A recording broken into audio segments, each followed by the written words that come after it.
प्रिय विद्यार्थियों, good morning. आज का हमारा टॉपिक रहेगा एमए फाइनल राजनीति विज्ञान का 7वां प्रश्न पत्र। अंतर्राष्ट्रीय कानून में राजनयिक प्रतिनिधियों के कौन कौन से कार्य होते हैं।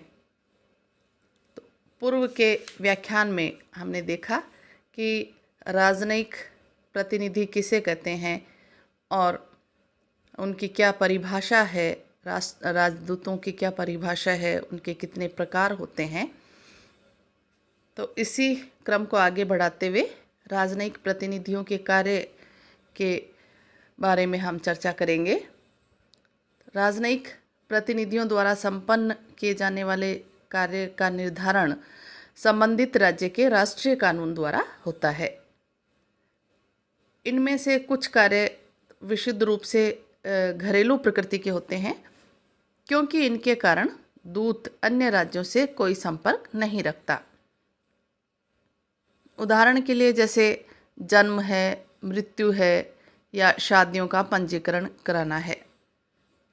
चाणक्य के मतानुसार दूत के प्रमुख कार्य हैं अपने स्वामी का संदेश अन्य राज्य को तथा अन्य राज्य का संदेश अपने स्वामी को देना, संधियों का पालन करना, अपने राजा की शक्ति का प्रदर्शन करना, मित्र बढ़ाना, शत्रुओं में फूट पैदा करना, इत्यादि इत्यादि।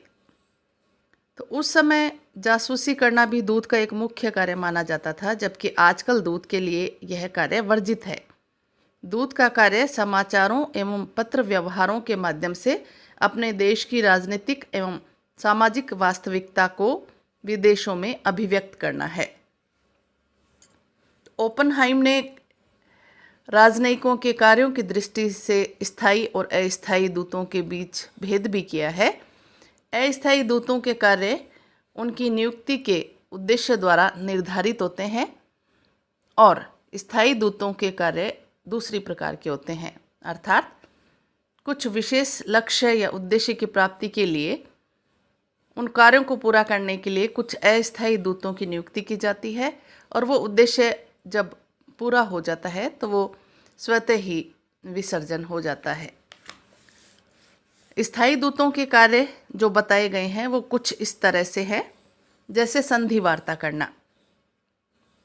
दूत अपने तथा दूसरे राज्य के बीच विभिन्न विषयों पर समझौता वार्ता करने वाला महत्वपूर्ण माध्यम है। यह न केवल उस राज्य से संबंध रखता है जिसके लिए यह भेजा गया है, वरन अन्य राज्यों के साथ भी संधि वार्ता कर सकता है। अपने राज्य के अध्यक्ष और विदेश मंत्री का वह प्रवक्ता भी होता है और दूसरे राज्यों से प्रतिवेदन स्वीकार करके वह अपने राज्य को भेजता है। दूसरा कार्य है निरीक्षण। दूत का अन्य महत्वपूर्ण कार्य दूसरे राज्य की राजनीतिक परिस्थितियों का निरीक्षण करते रहना और उसका पूरा प्रतिवेदन अपनी सरकार को भेजना है। दूत की सफलता का निर्धारण इसी कार्य की कुशलता से होता है, यानी निरीक्षण करना ये एक महत्वपूर्ण कार्य माना गया है। फिर है संरक्षण। तो दूत का कार्य विदेश में स्थित अपने देश के नागरिकों की संपत्ति, उनका जीवन और उनके अन्य तरह के जितने भी हित हैं उनकी रक्षा करने का दायित्व। यदि किसी देशवासी को न्यायिक सुरक्षा प्रदान किए बिना दंड दिया जाता है तो राजदूत उसे संरक्षण देगा और राजदूत अपने देशवासियों के लिए संरक्षण प्रदान करने की कोई निश्चित सीमा कानून द्वारा निर्धारित नहीं की जा सकती राजदूत के द्वारा। यदि विदेशों में देशवासियों के सम्मान एवं हितों को चोट पहुंचती है तो राजदूत वहां के विदेश मंत्री से संपर्क करता है और इस तरह से दूसरे राज्य में स्थित अपने देश के नागरिकों को संरक्षण प्रदान करने का महत्वपूर्ण कार्य भी राजदूत के द्वारा किया जाता है।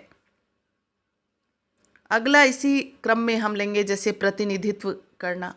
तो राजदूत अपने राज्य की सरकार का प्रतिनिधित्व करता है।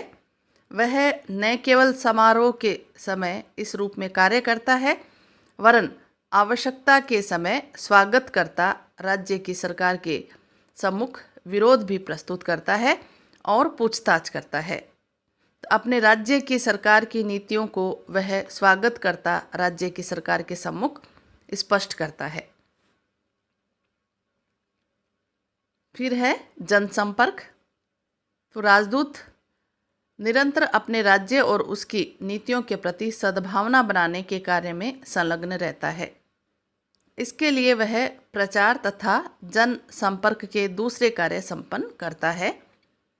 पार्टियों एवं भोजों में सम्मिलित होता है। सार्वजनिक एवं अन्य अवसरगत भाषण भी देता है और विदेशी सहायता से चलने वाली परियोजना की देखरेख भी करता है। तो इस तरह से राजदूत जन संपर्क का कार्य भी करता है विभिन्न माध्यमों से। प्रशासन संबंधी कार्य। कूटनीतिक मिशन का अध्यक्ष उस समूह का प्रशासनिक अध्यक्ष होता है। यदि मिशन का आकार बड़ा है तो उसे मिशन संबंधी समस्त व्यवस्थाएं प्रभावकारी ढंग से करनी होती है। राजदूत स्वयं व्यक्तिगत रूप से दूतावास के प्रशासन के लिए उत्तरदायी होता है। वियना अभिसमय 1961 को भी हम इस संदर्भ में देख सकते हैं, जिसमें दूतों के 5 कार्यों का उल्लेख किया गया है। पहला कार्य बताया गया है वो है विदेशों में अपने राज्य का प्रतिनिधित्व करना। दूसरा कार्य वियना अभिसमय के अनुसार अंतर्राष्ट्रीय कानून के अनुसार अपने राज्य के नागरिकों के हितों की रक्षा करना। और तीसरा अन्य राज्यों से विविध विषयों पर वार्ता करना। चौथा है अन्य राज्यों की परिस्थितियों की जानकारी प्राप्त करके अपने देश को सूचना एवं प्रतिवेदन भेजना।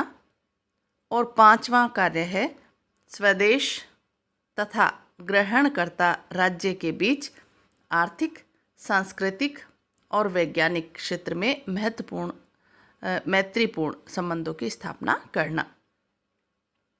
तो वियना अभिसमय 1961 में भी राजदूतों के जो कार्य बताए गए हैं वो सामान्यतः वही कार्य हैं जो कि ओपनहाइम के द्वारा स्थायी दूतों के कार्य बताए गए हैं, और जिसमें इनका प्रमुख कार्य होता है अपने देश का प्रतिनिधित्व करते हुए अंतर्राष्ट्रीय कानून के अनुसार विदेशों में जो अपने राज्य के नागरिक हैं उनके हितों की रक्षा करना। और वैसे तो सामान्यतः हमें पता ही है कि दूसरे देशों से विभिन्न तरह की वार्ताएं करना, समय समय पर वहाँ पर जो अपने देश के नागरिक हैं उनसे जनसंपर्क करना, और वहाँ के देश जैसे जिस देश में वो हैं उस देश की सूचनाएं प्राप्त करना और अपने देश को वहाँ की सूचनाएं भेजना, प्रतिवेदन भेजना। और दोनों देशों में यानी खुद का देश जहाँ का वह नागरिक है और वो राज्य जहाँ उसको प्रतिनिधि के रूप में भेजा गया है, उन दोनों देशों के बीच में विभिन्न तरह के संबंध स्थापित करना। और उनका ये प्रयास रहता है कि मैत्रीपूर्ण संबंध स्थापित हो सके, इस तरह के कार्य करना। तो ये कहा जा सकता है कि राजदूत अपने देश और उस प्रदेश में अपने देशवासियों के हितों का संरक्षक होता है। उसका कर्तव्य है कि दोनों देशों के संबंधों को प्रभावित करने वाले तथा अपने देश के हित संबंधी प्रत्येक विषय पर अपनी सरकार के दृष्टिकोण, उसकी नीतियाँ और उसके उद्देश्यों की स्पष्ट रूप से व्याख्या करे, और इस हेतु आवश्यकता अनुसार जिस देश में उसकी नियुक्ति हुई है उसके विदेश मंत्री अथवा संबंधित अधिकारियों से संपर्क बनाए रखे। तो कहने का तात्पर्य है कि दूसरे देश को अपने देशों की या अपने देश की नीतियों के अनुसार, कार्यों के अनुसार उन्हें प्रभावित करने का प्रयास राजदूतों के द्वारा किया जाता है। उस देश में रहने वाले अपने देशवासियों के संबंध में उसके बहुत सारे कर्तव्य निर्धारित होते हैं। जैसे उनके साथ कोई अन्याय हो तो उनकी सहायता करना,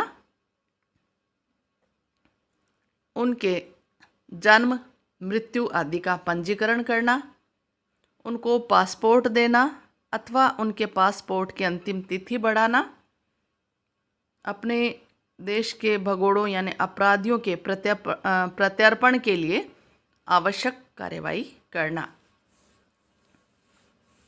परंतु राजनयिक प्रतिनिधियों को स्थानीय राजनीति अथवा स्थापित सरकार के विरुद्ध किसी भी षड्यंत्र में भाग नहीं लेना चाहिए और न ही स्थानीय सरकार की नीतियों अथवा कार्यों की आलोचना करनी चाहिए, अन्यथा स्थानीय सरकार उसे अस्वीकार्य घोषित कर उसके वापस बुलाए जाने की भी मांग कर सकती है। तो यह एक महत्वपूर्ण ध्यान देने योग्य बात है कि प्राचीन काल में तो जब राजदूत दूसरी जगह, दूसरे नगर में जाया करते थे तो उस समय वो जासूसी का कार्य भी करते थे और जनता के बीच में घूमकर वो उनकी कमजोरियां और जितने भी उस राज्य को कमज़ोर बनाने वाले तत्व होते थे उनको अपने राज्य तक, नगर तक पहुंचाया करते थे और आलोचना प्रत्यालोचना भी जासूसों के द्वारा की जाती थी, दूतों के द्वारा की जाती थी। लेकिन वर्तमान में ऐसा नहीं है। वर्तमान में अंतर्राष्ट्रीय कानून बने हुए हैं और अंतर्राष्ट्रीय कानून के तहत एक राज्य का प्रतिनिधि जब दूसरे राज्य में भेजा जाता है तो ना तो वहाँ की सरकार के विरुद्ध वो कोई आलोचना कर सकता है और ना ही कोई उस वहाँ की सरकार के विरुद्ध कोई षड्यंत्र ही वो रच सकता है, क्योंकि यदि ऐसा उसने किया तो जिस राज्य में वो प्रतिनिधि के रूप में गया है वो उसे वापस भेजने की मांग भी कर सकता है, उसे वापस भेज सकता है। तो आजकल या वर्तमान में अंतर्राष्ट्रीय कानून के तहत शांतिपूर्वक और मैत्रीपूर्ण संबंध स्थापित करना मुख्य लक्ष्य हो गया है राजदूतों का, और एक महत्वपूर्ण कार्य या कर्तव्य होता है कि दूसरे देश में जहाँ पर वो गया है प्रतिनिधित्व करने, वहाँ की जनता के हितों की रक्षा करना उसका प्रमुख दायित्व माना गया है और उसे अपने इस कर्तव्य का पालन बखूबी करना चाहिए। तो प्रतिनिधित्व के साथ संरक्षण, जनसंपर्क, प्रशासन और शांतिपूर्ण व मैत्रीपूर्ण संबंधों को स्थापित करने के लिए वार्ताएं करना, अपने नागरिकों के हितों की रक्षा करना, ये सारे महत्वपूर्ण कार्य राजनयिक प्रतिनिधियों के माने जाते हैं। धन्यवाद।